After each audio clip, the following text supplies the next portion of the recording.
Episode 3, Understanding the Decision-Making Process for Purchases. Hi, my name is Roger, and remember this is a video. You have pause, rewind, and play again at any point. Use it to your advantage. I'm going to call the CEO and they're going to buy from me. I'm going to ask for the decision maker of the company and they're going to buy from me. I'm going to talk to the head person and be completely ignored and told to bugger off. If you know the enemy and know yourself, you need not fear the result of 100 battles. If you know yourself but not the enemy, for every victory gained you will also suffer a defeat. If you know neither the enemy nor yourself, you will succumb in every battle. Sun Tzu, The Art of War. It's so true today that someone created a book called The Art of War for sales. I haven't read it. I read The Art of War by Sun Tzu, written some 2,000 years ago. This section is about understanding yourself and the enemy. To understand your enemy is to understand their decision-making process. To understand yourself is to understand your decision-making process. Think about it. Watch your own boss. Do they talk to every salesperson who calls? And what makes your head decision-maker any different than the ones you're calling? Reflect on your current company's responses to sales calls and begin to understand the decision-making process. The top decision maker, they don't have time to talk to every person who calls. How can they get their job done when they have to respond to 10 calls a day? They have a gatekeeper who sends salespeople to voicemail to be ignored. Listen and watch how your company treats their salespeople. Are they ignored and just a body in a chair? The top decision maker will ignore any unsolicited requests via any communication media. I don't have time for your pushy sales tactics, and if you're trying to contact me, you're trying to sell me something. They're a delegator. That work is delegated to their team. The team does the analysis and passes the recommendation on to the decision maker, where the team understands the decision maker's requirements. You know, those ego quirks that they do to make sure everyone knows who's in charge. They are at the top of their totem pole. They have nothing to gain from talking to salespeople. They know the industry better than the salespeople. They have achieved their position and status on their skill alone. But let's look at some other examples on why the top is the last person to talk to. Six Sigma. Six Sigma is a set of techniques and tools for process improvement. Why? The process that was on paper wasn't the process in reality. Think of it as a very big game of telephone, but with a lot of conflicting requirements. Overall, Six Sigma came about because the top didn't know what the bottom was doing. How many meetings to find out that corners are cut to make any quota, be it sales, manufacturing, or customer service? Because to move up in today's corporate world, you have to be cutting corners every quarter. Think spy recruitment. You are targeting people who have access to the information you require, or you are the source of the information the top uses to make decisions. And there's motive to be recruited, financial gain, recognition, and career advancement. How are you planning to be the next advisor to the boss? The middle manager who wants to be king. How are you advising them to achieve their high goals? Or is this just a bait and switch sales and off to the next sucker? Overall, I'm targeting the advisors to the head person to have my information proposed to the head person as the advisor's solution. I don't care whose idea or who even takes credit for the great idea as long as they purchase from me. Because relationship building begins once they purchase from me. Now my goal is to have them purchase from me again next year. The goal is the decisions made at the top is based on the information you provide to the people at the bottom. The bottom knows the decision maker's requirements for getting things purchased. And those requirements are different for every person. So the goal becomes giving the people all the information they need to present your product to the top as the best solution for their company. This is still not a one-person decision-making process. Companies are a conglomeration of specialized people working to achieve a task. Let's start to understand the middle decision makers. And that task is to keep their jobs and make as much money as possible. Layoffs are real and job searching sucks. That makes every decision political inside the company. And every company is risk and spending averse. They also don't want to talk to any salespeople. So it comes down to educating the middle decision maker on how your product can solve their current problem, thereby allowing them to meet or exceed their department's quota. Managers are evaluated on performance over time. I need my numbers to go up every month, every quarter, every year, so a short-term gain doesn't help me get promoted. The real question that needs to be answered depends on the stakeholder. We're going to look at an example, and each product and company is different, but this will give you an idea on different departments' needs.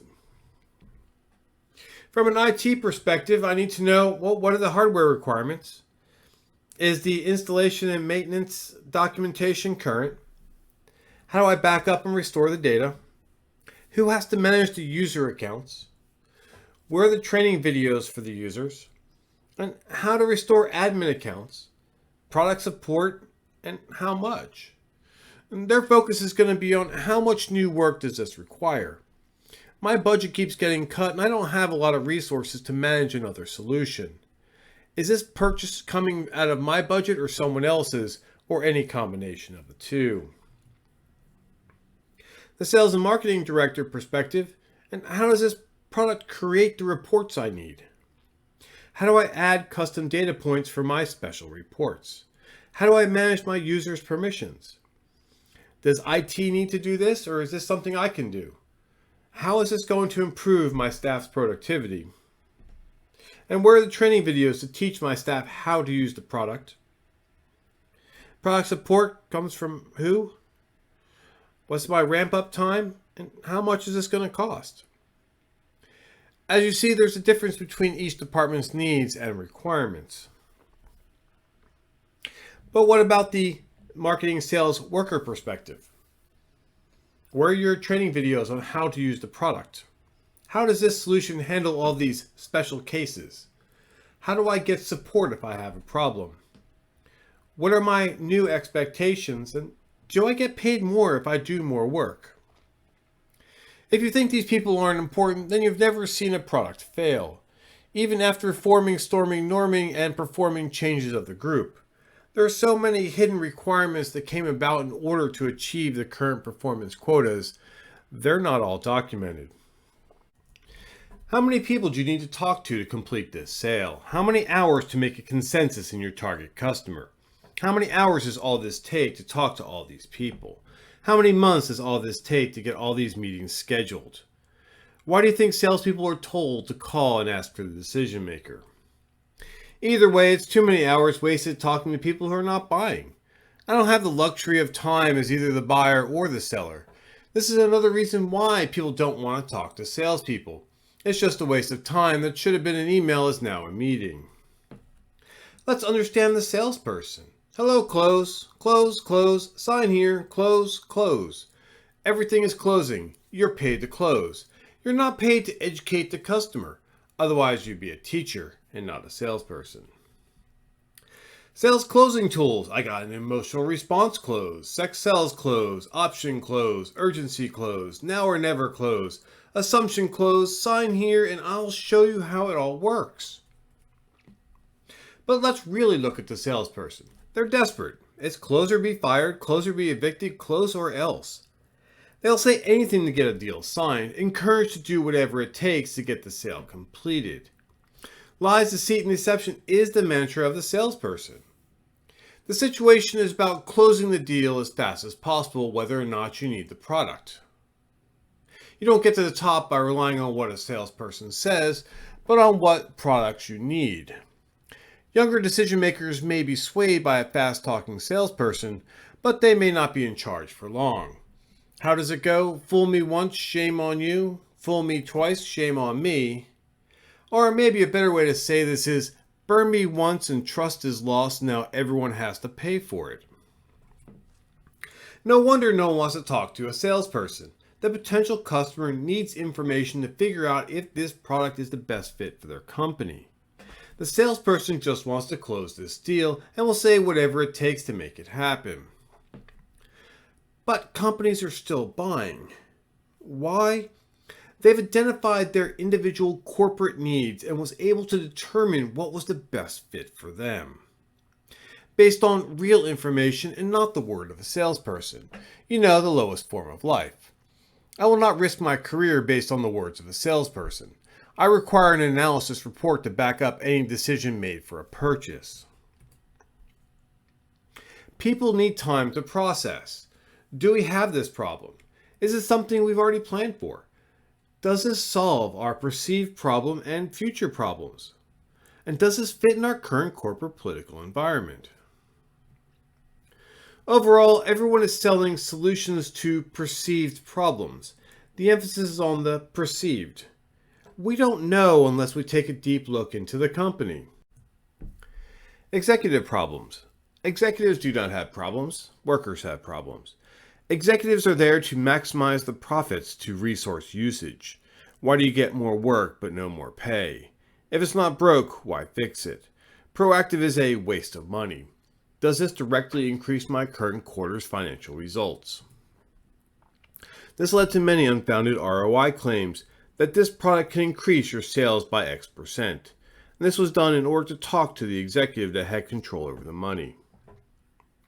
In today's market, the only true ROI is how much labor resources can I remove by purchasing your product, and how much money can I increase my current quarter's revenue. I need results now, and I have to show an increase over time. Remember, performance over time and not a one-trick pony.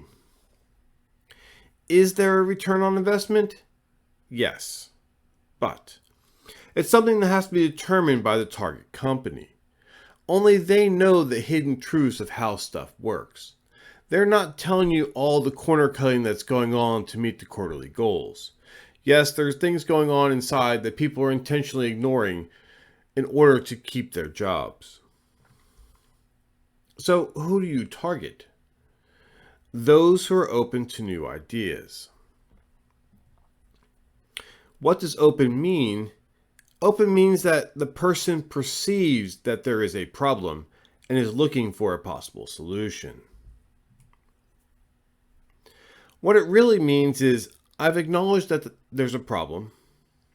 I have a limited time to research a solution. I have the ability to learn new processes, and I have the ability to take action. Nothing is working. Well, what have you tried? And the answer is nothing. But I require information to figure out how your solution fits in with our proprietary processes. So you have to target those who perceive there is a problem. The proactive people, the reactive people, and the ones who only do what they're told. Understand that companies are hierarchies of egos, and stepping out of your department is punished. So identifying all the departments that are directly affected by your solution is important. I need a consensus, but let the idea of my solution be theirs. When it's their idea, they'll take ownership and make it happen. When it's not their idea, they just ignore it. Simple problems have simple solutions. Complex problems have complex solutions that require more time. Sometimes I hire a person to fulfill a role, a defined task. Other times I purchase a product or hire specialized resources to complete a complex task. The problem for most of these people is time. We're going to be short-staffed forever. Hours of meetings that could have been an email or a training video. There's only so much that can be done between 9 and 5. Why do you think people take work home and are constantly in the office working late hours? Every solution is about saving or redirecting time. Time is everything. The ability to learn. Solutions to problems require the ability to learn new tricks. Not everyone is able to learn new tricks. Change is hard for people. Many people aren't open to change and new processes. Change is scary. Why do you think there is so much written on change management and consensus building to overcome the fear of change? I'm short on time. Quickly show me it does what I need it to do. They don't have the time to play with a demo to learn it. They don't have time to read a document manual. Think about it as an as seen on TV commercial. Show me how it works. I have to train people in this process that are fearful of change. Prove it works so I can get the consensus to make this a reality. Give me something to put in front of my people to show them how it works and will improve their process, making their job easier. The ability to take action. Change is scary, follow through is rare, and people are creatures of habit. How much political risk is there? Sales is a transaction, and a transaction is an action. Overall, you're identifying when and where people are open to new ideas and providing them with a process of self-education and acceptance. Don't tell me there is magic. Show me the magic. The words of a salesperson have no power here. It comes down to he said, she said. You're no proof. Let's build some requirements for this sales methodology. Identify how to contact a company via multiple avenues. This is about identifying how the employees of the company wish to be initially contacted, since it's obvious that the phone isn't a priority form of communication anymore.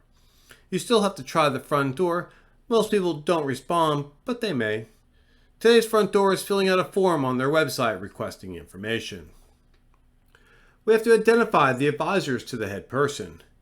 This is about who is going to bring me, or better said is who's going to be bringing my product into the company. Think about this as figuring out who knows what the current problems are and has the responsibility to find a solution. It's not the boss. This task has been delegated. Provide the detailed information required for the analysis. So, more meetings just to get to the bottom of the iceberg. I'm paid to close. How can I set up a system of self-education so I'm not going to meetings to present the same information over and over again? How can I automate this process? Set this up so I'm only there when needed to talk to the boss because the advisors have already determined that this is the best solution for their problem. And I need to remove structured time from the equation. Again, time is the biggest issue and the problem everyone has. Every solution is about saving or redirecting time to get the most done in the least amount of work. I need tracking metrics. I need to know what works and what doesn't. The answer is in the automation. Automation allows me to track deeper into the results. Where a phone call is just either you answered or not, automation allows me to track whether you're following up on the automated self-education systems, allowing me to be able to adjust my sales message as needed. And I need to remove as much wasted time as possible. Everything is time, and time is everything. Everyone is short on time, and it's only getting shorter.